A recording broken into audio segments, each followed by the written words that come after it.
I received the alert while I was still on the clock. A photo, her grinning, wrapped in a bikini. The ocean stretched out behind her. And there he was again. The same man she had insisted was only a friend. My chest constricted, not with fury. Not yet. It was something quieter, measured, deliberate awareness. I absorbed everything. The tilt of her head. The lazy angle of her sunglasses. The laugh she believed I would never hear. I stared at that image for minutes I'll never reclaim. Her caption was breezy, carefree, carefully innocent. If she believed this was freedom, she was about to discover its price. When she called later, her tone was light, floating. You wouldn't believe the sunsets here. I didn't respond. I just listened. Meanwhile, my thoughts were already aligning. The lie, the concealment. I could almost watch it coming apart, thread by thread, like a web unraveling in slow motion. She assumed I hadn't seen.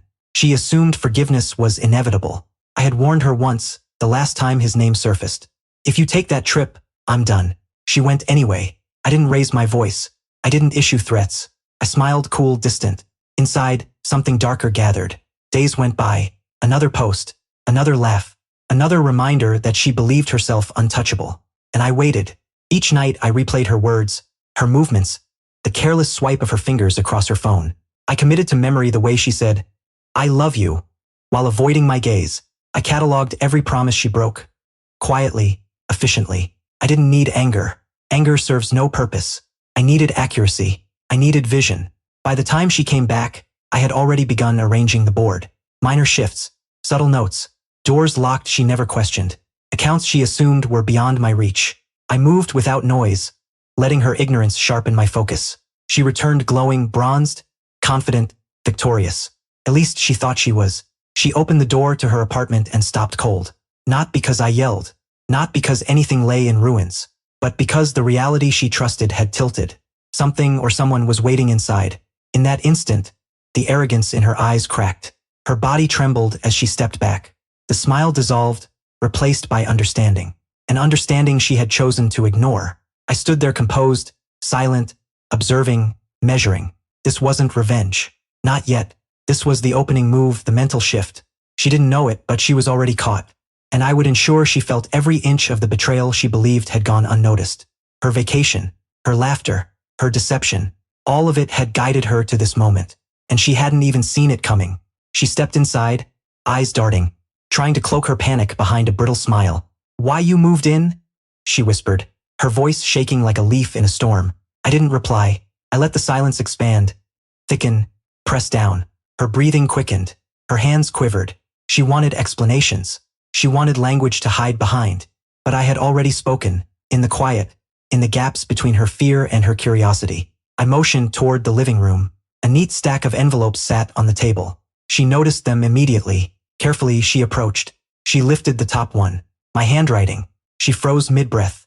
I waited, patiently. She opened it. Inside was the truth stripped bare. Every lie she'd woven. Every moment she believed she'd concealed. Photos, messages, receipts she thought were buried. Each smile she'd worn, each laugh she'd shared, pierced through her denial like needles through fabric. Her mouth opened, but no sound came, just a jagged breath. You knew," she finally said. I nodded, calm, almost disinterested, as if this knowledge meant nothing, as if the storm she anticipated had already burned itself out. I didn't," she began. I stopped her. I didn't need the rest.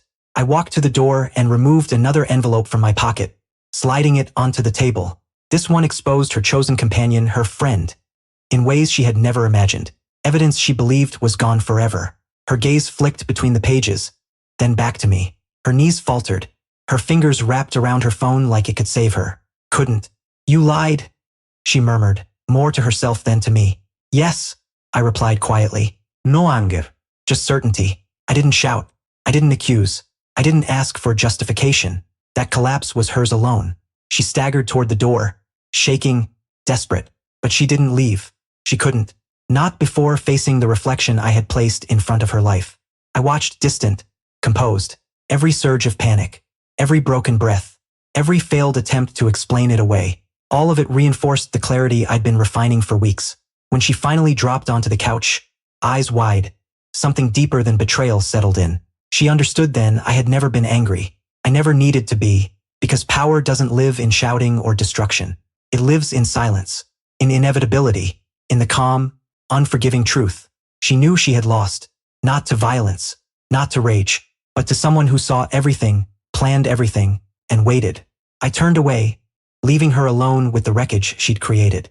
No tears, no yelling, only understanding, and for the first time in months all I felt was control.